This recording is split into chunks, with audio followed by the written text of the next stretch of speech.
Un cambio radical, por Charles Spurgeon, 1834 a 1892. De modo que si alguno está en Cristo, nueva criatura es.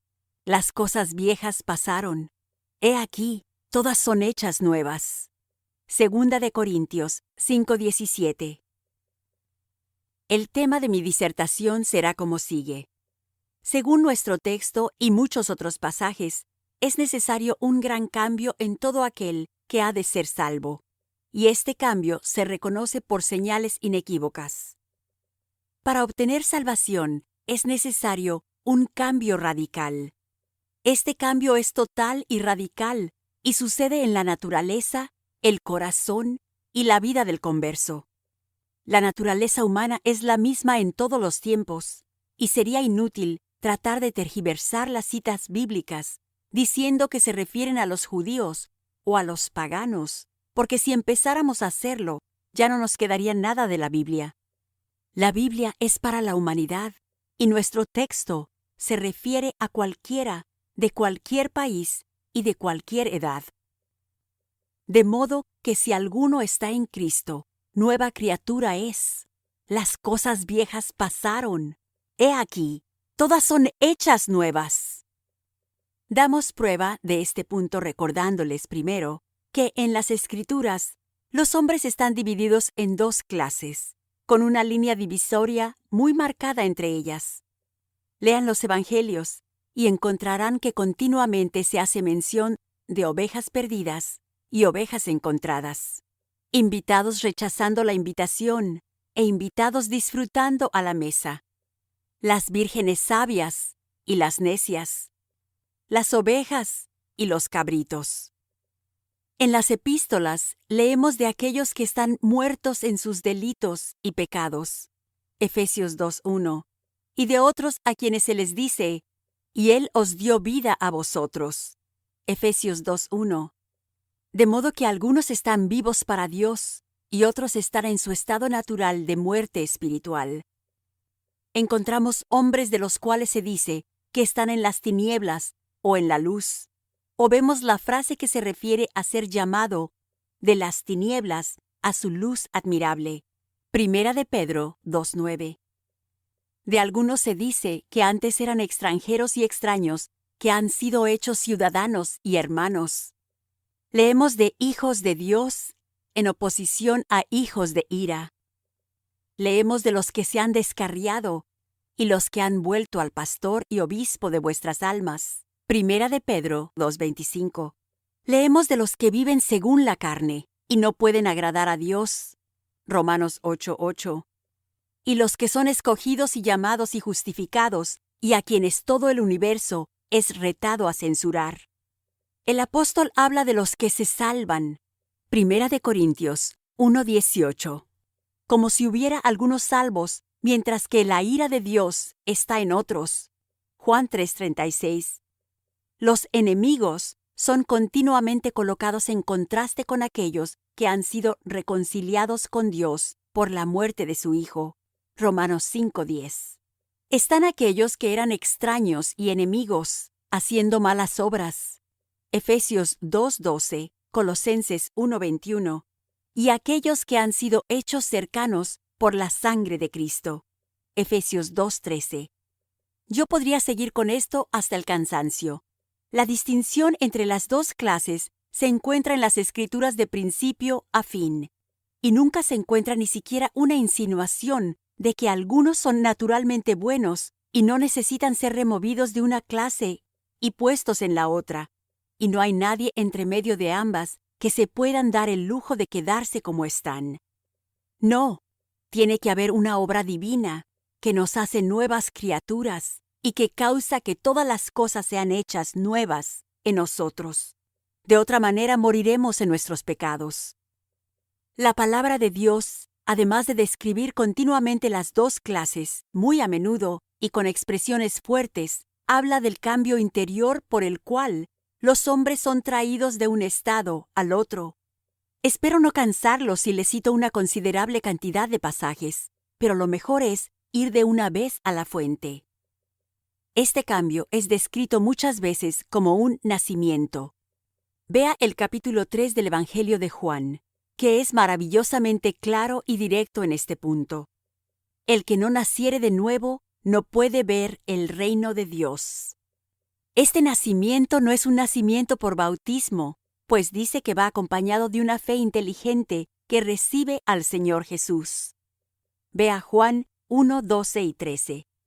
Mas a todos los que le recibieron, a los que creen en su nombre, les dio potestad de ser hechos hijos de Dios, los cuales no son engendrados de sangre, ni de voluntad de carne, ni de voluntad de varón, sino de Dios. De modo que los creyentes son nacidos de nuevo, y reciben a Cristo por fe. Una regeneración impartida en la infancia y que permanece latente en los no creyentes es una ficción desconocida en las Sagradas Escrituras. En el tercer capítulo de Juan, nuestro Señor asocia la fe y la regeneración del modo más íntimo, declarando no solo que tenemos que nacer de nuevo, sino también que todo aquel que cree en Él no perecerá, mas tendrá vida eterna. Tenemos que sufrir un cambio tan grande como si volviéramos a nuestra inexistencia original y pudiéramos entonces surgir como nuevos de la mano del gran Creador. Juan nos dice en su primera epístola 5:4 que todo lo que es nacido de Dios vence al mundo. Y agrega para mostrar que el nuevo nacimiento y la fe van juntos. Esta es la victoria que ha vencido al mundo, nuestra fe. El mismo propósito tiene Primera de Juan 5:1. Todo aquel que cree que Jesús es el Cristo es nacido de Dios. Donde hay una fe auténtica, hay un nuevo nacimiento, y ese término implica un cambio sin medida, completo y radical. En otros lugares este cambio se describe como dar vida. Y Él os dio vida a vosotros, cuando estabais muertos en vuestros delitos y pecados. Efesios 2:1. Dice la Biblia que somos resucitados de los muertos juntamente con Cristo, y esto se describe como una demostración muy maravillosa de omnipotencia. Leemos de la grandeza de su poder para nosotros los que creemos, según la operación del poder de su fuerza, la cual operó en Cristo, resucitándole de los muertos y sentándole a su diestra en los lugares celestiales. Efesios 1, 19 y 20. La regeneración es propiamente un prodigio de la fuerza divina y de ninguna manera un mero producto de la fantasía para acompañar las ceremonias religiosas. Encontramos que a menudo se describe como una creación, como por ejemplo en el versículo, de modo que si alguno está en Cristo, nueva criatura es. Y esto tampoco es una mera formalidad o parte de un rito, porque leemos en Gálatas 6:15, porque en Cristo Jesús ni la circuncisión vale nada, ni la incircuncisión, sino una nueva creación. Ningún rito externo, aunque sea ordenado por Dios mismo, efectúa un cambio en el corazón del hombre. Tiene que suceder que la mano divina vuelva a crear toda la naturaleza. Tenemos que ser creados en Cristo Jesús para buenas obras. Efesios 2:10. Y tenemos que tener en nosotros al nuevo hombre, creado según Dios en la justicia y santidad de la verdad. Efesios 4:24. ¡Qué cambio maravilloso tiene que ser el que primero se describe como un nacimiento, luego como una resurrección de entre los muertos, y luego como una creación absoluta!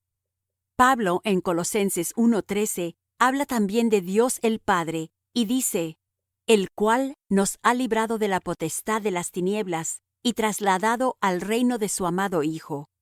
Juan lo llama un pasar de muerte a vida. Primera de Juan 3:14. Sin duda pensando en la siguiente declaración de su Señor y Maestro. De cierto os digo, el que oye mi palabra y cree al que me envió, tiene vida eterna, y no vendrá a condenación, mas ha pasado de muerte a vida. Juan 5:24. Además, como para ir al extremo de expresar algo contundentemente, Pedro habla de nuestra conversión y regeneración como un renacer. Consideren el pasaje, bendito el Dios y Padre de nuestro Señor Jesucristo, que según su grande misericordia nos hizo renacer para una esperanza viva por la resurrección de Jesucristo de los muertos. Primera de Pedro 1:3. Mis queridos amigos, ¿pueden concebir un lenguaje más claramente descriptivo de un cambio tan serio? Si es posible expresar con la lengua humana un cambio que es total, cabal, completo y divino, estas palabras lo expresan.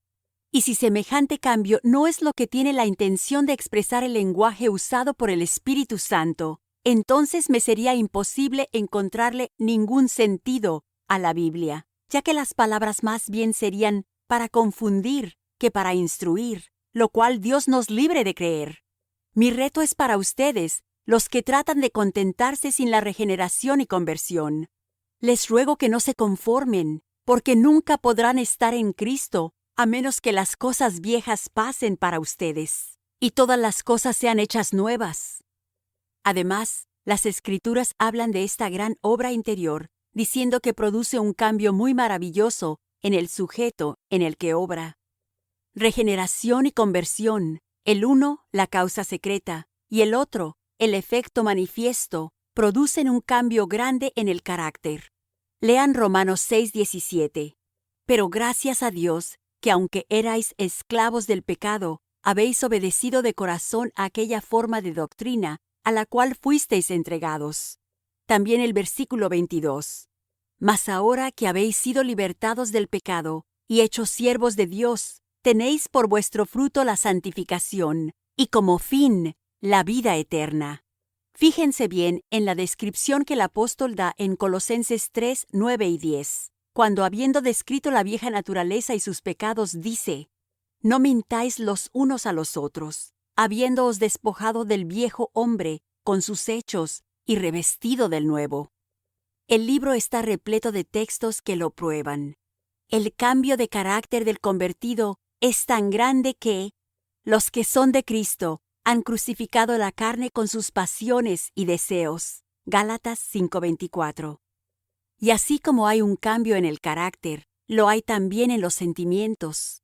El hombre, habiendo sido anteriormente enemigo de Dios, cuando ocurre este cambio, comienza a amar a Dios. Lean Colosenses 1:21 y 22. Y a vosotros también, que erais en otro tiempo extraños y enemigos en vuestra mente, haciendo malas obras, ahora os ha reconciliado en su cuerpo de carne, por medio de la muerte, para presentaros santos y sin mancha e irreprensibles delante de Él.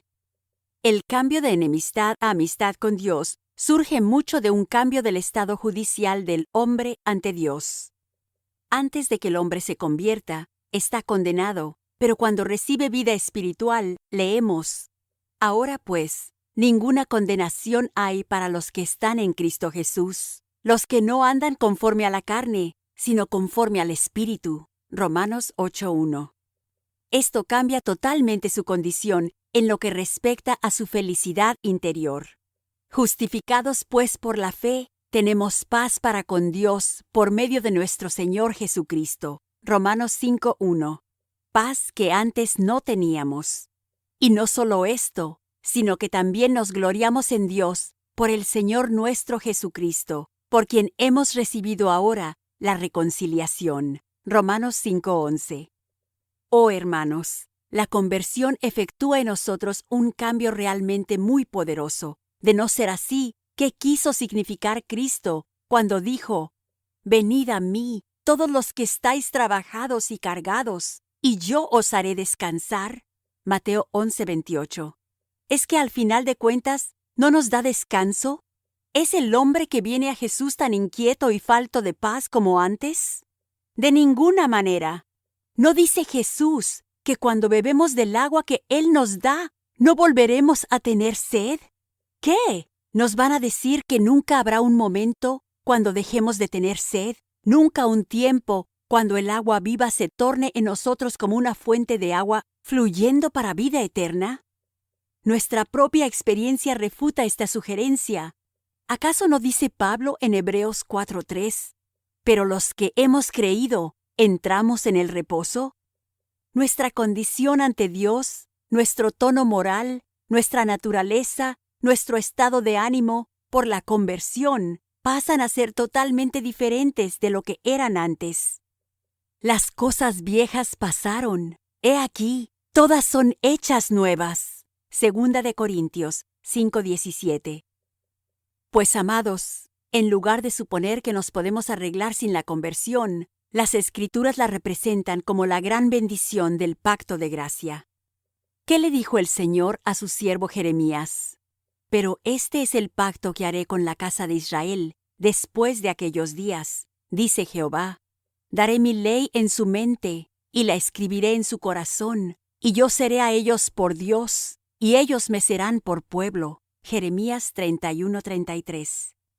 Pablo cita este pasaje en Hebreos 10:16, no como obsoleto, sino como cumplido por los creyentes.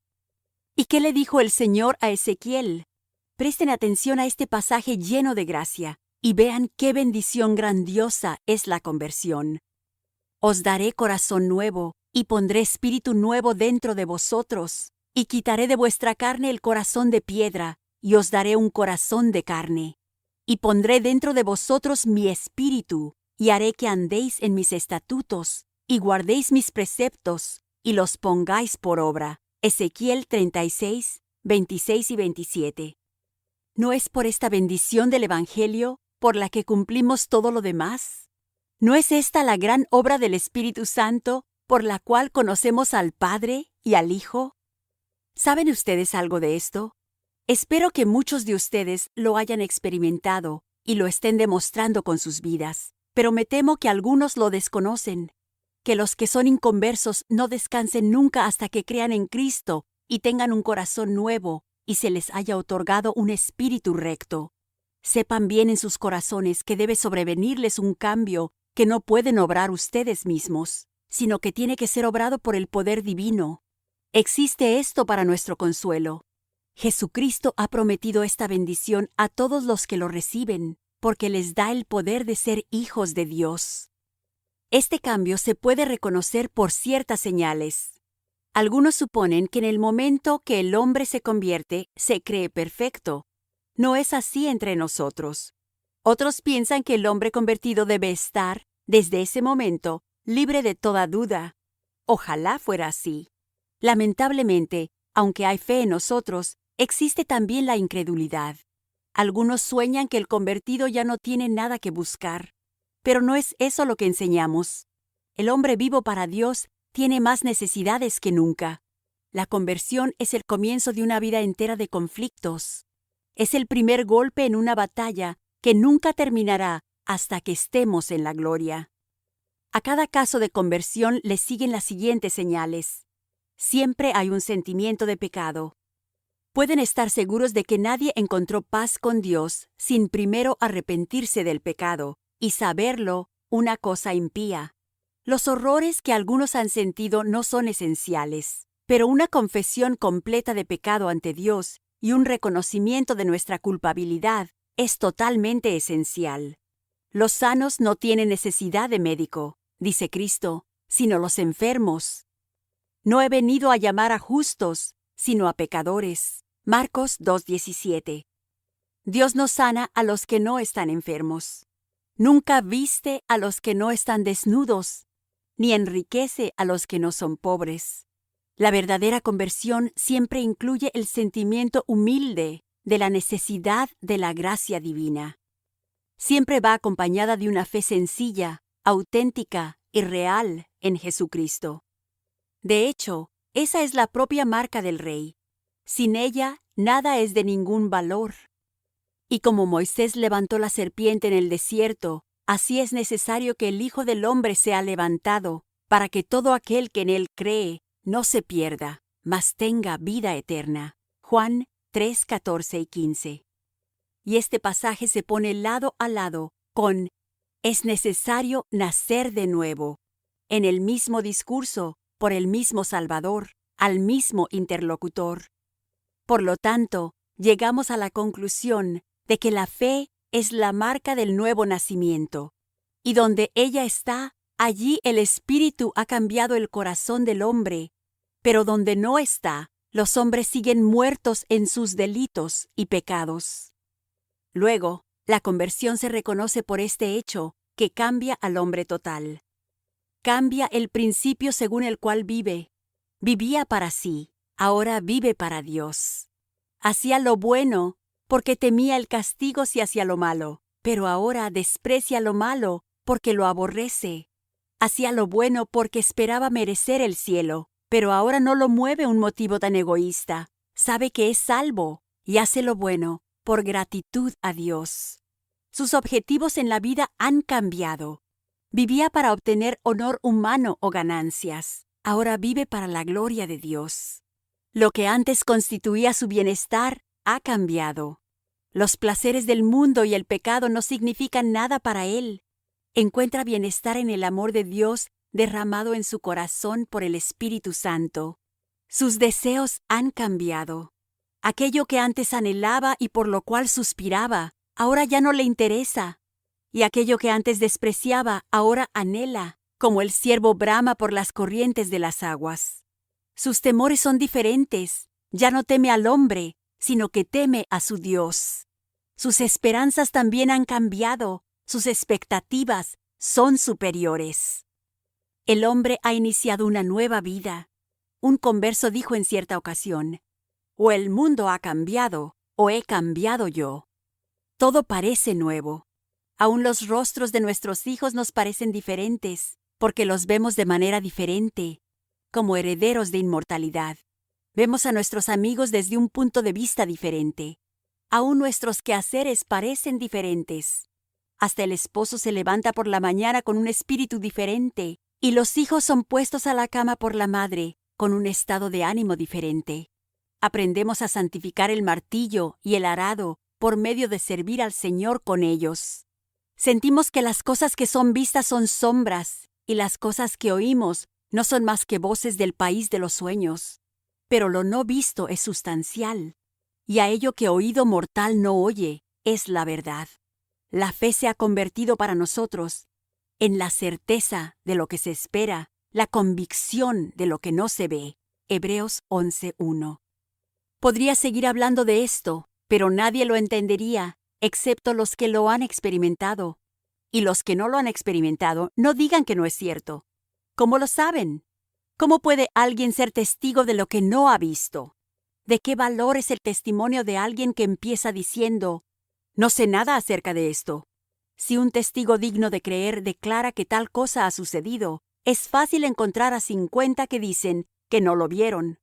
La evidencia de ellos no tiene ningún valor. Espero que sepamos qué es este cambio. Si lo sabemos, espero entonces que vivamos de modo que otros puedan ver su resultado en nuestro carácter y pregunten qué significa. Los fenómenos de la conversión son los milagros constantes de la Iglesia. Y aún mayores obras hará, dijo Cristo, porque yo voy al Padre. Juan 14:12. Y estas son algunas de las cosas más grandes que el poder del Espíritu Santo aún realiza. En este día, los muertos son levantados, los ojos ciegos son abiertos y los cojos caminan. El milagro espiritual es mayor que el físico. Estos milagros espirituales demuestran que Jesús vive y da vida y poder al Evangelio. Muéstrenme un ministerio que nunca reivindica al alcohólico, nunca llama al ladrón a ser honesto, nunca humilla al hipócrita y le hace confesar su pecado. Uno que, en suma, nunca transforma a sus oyentes. Y puedo asegurarles que tal ministerio no vale el tiempo que los hombres pasan escuchándolo. Ay del hombre que al final confesará un ministerio sin el fruto de las conversiones. Si el Evangelio no convierte a los hombres, no lo crean. Pero si sí lo hace, esto ya es su propia evidencia y debe ser creído. A algunos de ustedes les puede parecer piedra de tropiezo y a otros locura. Pero a los que creen, es el poder de Dios para salvación, salvándolos del pecado. Obtenido de un sermón predicado el día del Señor por la mañana, el 19 de julio de 1874, por C. H. Spurgeon, en el Tabernáculo Metropolitano, Newington. Charles H. Spurgeon, 1834 a 1892, influyente pastor bautista inglés. Los sermones coleccionados de Spurgeon durante su ministerio, abarcan 63 tomos. Las 20 a 25 millones de palabras son equivalentes a los 27 tomos de la novena edición de la Enciclopedia Británica y constituyen el conjunto de libros más extenso de un solo autor en la historia del cristianismo. Nació en Kelvedon, Essex, Inglaterra. Cuidado con cualquier cambio que no sea conversión, con cualquier reforma que los deja sin Cristo, con cualquier religión, por más refinada y hermosa, que no enseña acerca del Espíritu Santo y que no los transforma a la imagen del propio Hijo de Dios. Si se conforman ustedes con cualquier cosa menos que esto, no están haciendo más que endurecer sus corazones, cauterizar y anular sus conciencias, haciéndose más y más insensibles al poder de las cosas divinas, quedando en un estado que no solo excluirá a Dios y repelará al Espíritu Santo, sino que invitará a Satanás y a sus legiones de tinieblas a volver a sus almas abatidas, haciéndoles más que nunca doblemente hijos del infierno. Horatius Bonar.